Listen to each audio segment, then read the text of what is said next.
Ridho, akhirnya Ridho divonis lah 2 tahun gitu, dan artinya Ridho tidak mendapatkan hak-haknya seperti itu.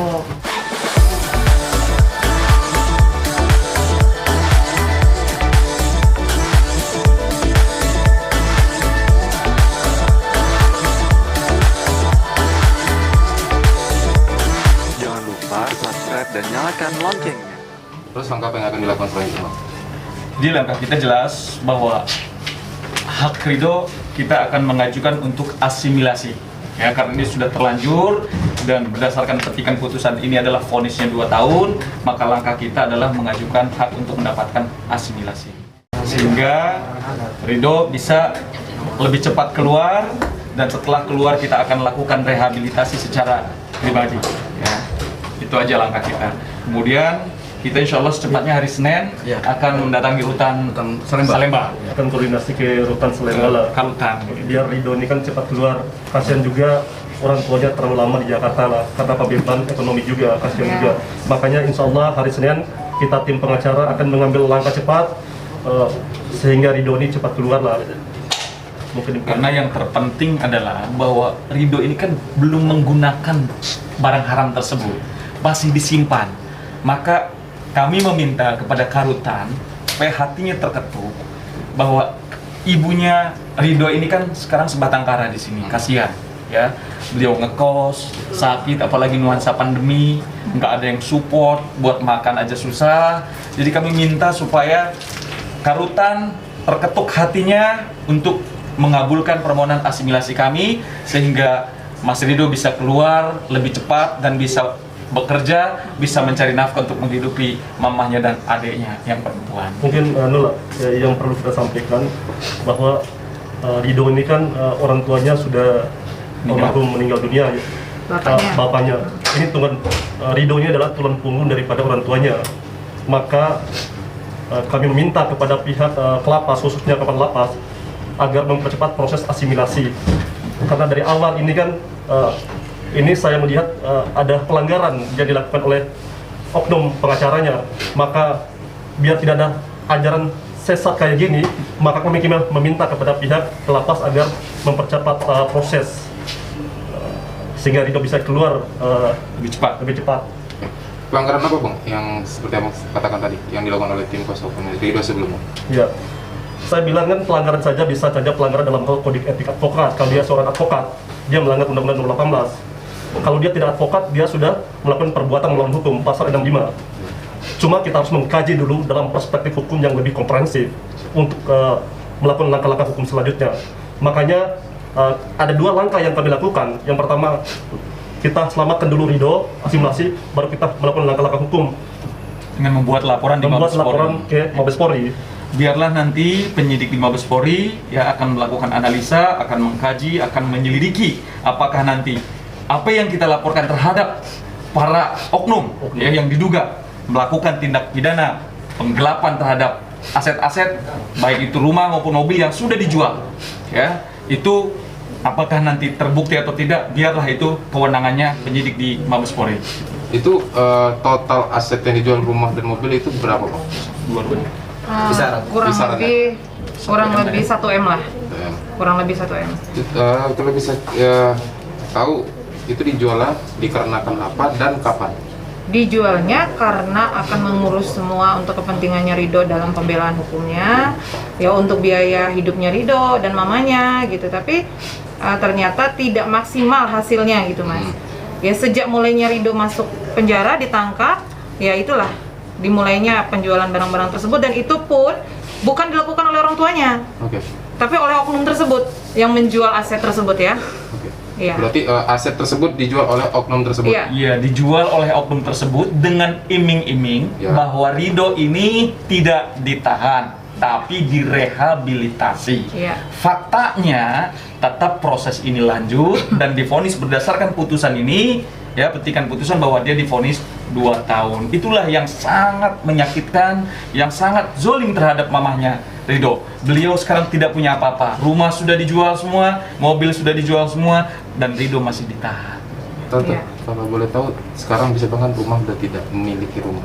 Tante tinggal di mana, Tante, kalau kita boleh tahu? Kos. Ngekos. Ngekos. Dari bulan berapa, Tante, kalau gitu? September. Dari September Mas sampai sekarang. Kalau untuk biaya sehari-hari seperti apa Tante? Bisa bilang kan Ridho kan sebagai tulang punggung keluarga sedang berada dalam jeruji besi. Mohon maaf Tante sebelumnya. Yang paling dari keluarga di Padang coba ngirim gitu. Bantu-bantuan dari keluarga. Dari keluarga. Berarti masih menerima bantuan dari keluarga yang ada di Padang. Iya. Kalau untuk transportasi bisa bilang kan Bang lumayan.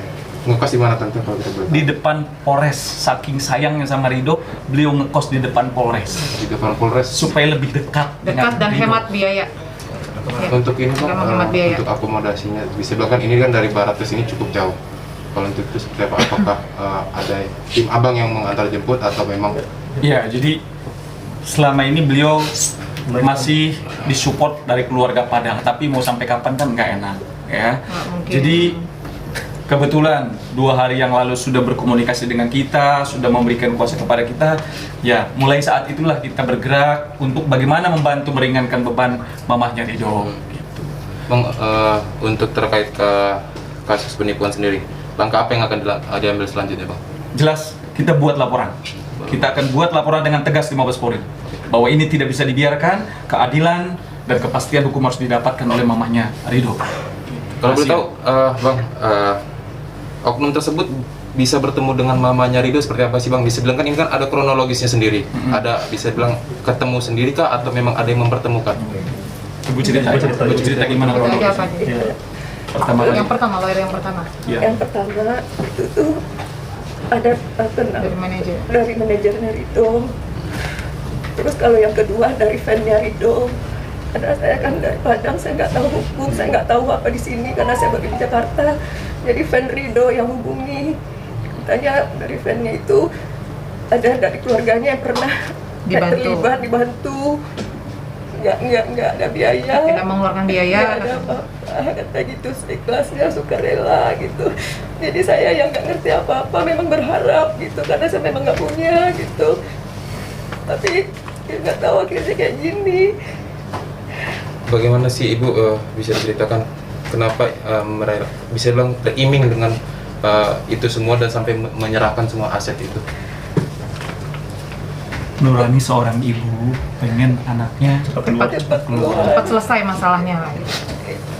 Jadi percaya saja apa yang diiming orang. Yakin gitu, karena dia Yakin. yang ngasih tahu juga fan-nya Ridho gitu. Sebelumnya bisa kan Bang dalam menyerahkan bisa bilang uang ke kuasa hukum, misalkan ada surat perjanjian atau seperti apa? Apakah itu ada? Nah, secara normatif setiap kantor hukum pasti ada SOP, ya. SOP-nya adalah ketika dia menerima kuasa maka harus menandatangani surat kuasa. Yang kedua, ketika dia deal itu ada yang disebut dengan perjanjian jasa hukum. Oke. Lawyer fee-nya berapa, transportnya berapa, success fee-nya berapa, itu harus jelas. Tapi ini menurut keterangan mamanya Ridho itu tidak ada. Ya, tapi kita Allah alam nggak tahu, makanya biarlah ini kita serahkan kepada kepolisian, biar nanti diuji di kepolisian apakah unsurnya terpenuhi atau tidak. Biar kita serahkan semua ke Mabes Polri. Kalau dari Mama sendiri atau Abang sendiri sudah ada usaha mencoba menghubungi mantan pengacaranya nih? Karena hari ini kita baru preskon, ya kita juga terima surat kuasa kemarin. Kita saat ini, makanya kita preskon ini supaya didengar, ya, baik terkait permohonan asimilasinya supaya didengar oleh Karutan, sama oknum-oknum tersebut biar dia tahu bahwa begitu sakitnya, begitu sedihnya seorang mama yang berharap anaknya pengen keluar, pengen sembuh, direhabilitasi, tapi ternyata faktanya tidak seperti itu. Kalau dari Mas sendiri sudah mencoba menghubungi Mas? Sudah mencoba jelasin, Mak. Iya, pernah itu saya coba karena mau bayar kosan, saya WA. Yang pertama dulu, lawyer yang pertama dulu Mas. Pernah Yang dihubungin? Pernah, waktu saya mau ke Jakarta. Saya bilang saya mau ke Jakarta, saya butuh mobil. Nah, jadi di situ beliau bilang mobil kan kredit, nanti diambil debt collector kayak gitu. Jadi akhirnya saya bilang nanti kalau diambil debt collector biar saya ngomong gitu kan. Terus akhirnya kata beliau ya nggak bisa, nanti ya banyak lah ceritanya, akhirnya nanti saya ke Jakarta gimana, kan ibu bisa naik gokar kata gitu. Ya udah akhirnya saya pasrah. Tapi habis itu nggak lama Ridho nelpon, "Ma, jangan takutin mobil lagi, mobil udah dijual," kata gitu. Padahal jelas ya, instruksi presiden kita dalam nuansa pandemi ya, tidak bolehkan ya, diharamkan bagi leasing untuk memerintahkan debt collector mengambil mobil di tengah jalan. Dan itu jelas dalam putusan Mahkamah Konstitusi. Tidak boleh ya, harus melalui putusan pengadilan. Nah, bagi oknum yang tadi disampaikan sama Ibu bahwa dia menyampaikan jangan takut diambil debt collector, itu saya pikir sesuatu yang nggak make sense ya. Itu harusnya disampaikan saja dengan jujur kepada mamanya Ridho bahwa mobil itu sudah dijual gitu. Dan dijualnya bukan sama mamanya Ridho loh, dijualnya oleh oknum tersebut gitu. Harusnya kan tunggu dulu mamanya datang, serah terima, baru dijual secara resmi lah ya, bukan secara sepihak.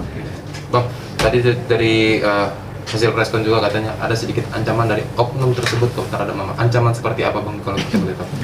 Mama. Ya. Nggak apa-apa, nggak apa-apa. Ya, Nggak apa-apa, sampaikan aja apa adanya. iya, waktu itu saya minta karena nggak ada duit untuk bayar kosan. Saya coba minta itu kan, Pak, saya minta karena ada sisa duit. Ini lawyer yang kedua ya. Yang kedua, terus beliau ngirim itu apa? Voice note. Oke. Jadi saya nggak baca karena saya kan ada jantung gitu kan, takut. Jadi pas waktu telepon Mbak Putri baru dikirim, baru kita buka. Taunya beliau marah-marah dan ngancam akan melaporin saya ke Polda. Ketakutan jadinya Ibu Terjadinya Bang ya. Sudah secara psikis beliau terganggu, anaknya masuk ke penjara, kemudian ditakut-takutin seperti itu. Harusnya kan ditemuin, Ya. diajak ngobrol baik-baik. Gini loh Bu, ini loh Bu rinciannya seperti ini. Kenapa harus dia sampai memberikan ancaman? Nah, itu kan kasihan. Ya, pengacara tugasnya bukan memberikan ancaman, tetapi melindungi masyarakat yang seperti beliau terzolimi. Bang, apakah sampai saat ini Ibu atau Mama sendiri sudah bertemu dengan Ridho? Tidak. Belum pernah, tidak bisa ditemui. Cuma kemarin waktu saya dengan rekan-rekan ke Polres Jakarta Barat untuk minta tanda tangan kuasa sama Ridho, ketemu sebentar karena saya minta tolong ke penjaga ya, ke penyidik coba sih pertemukan sebentar aja, walaupun hanya saling lihat aja. Tapi memang bertemunya jarak jauh sih, hanya ngintip aja gitu. Tapi itu yang membuat hati mamanya Tenang. sedikit agak tenang gitu, bahwa dia kan khawatir ya. Di dalam itu dia melihat Ridho itu takutnya Ridho sakit gitu atau Ridho bagaimana, tapi alhamdulillah kemarin Ridho kondisinya sehat dan gemuk gitu. Gimana Mama rasanya bertemu dengan Ridho, Mas tahu sih kan Mama?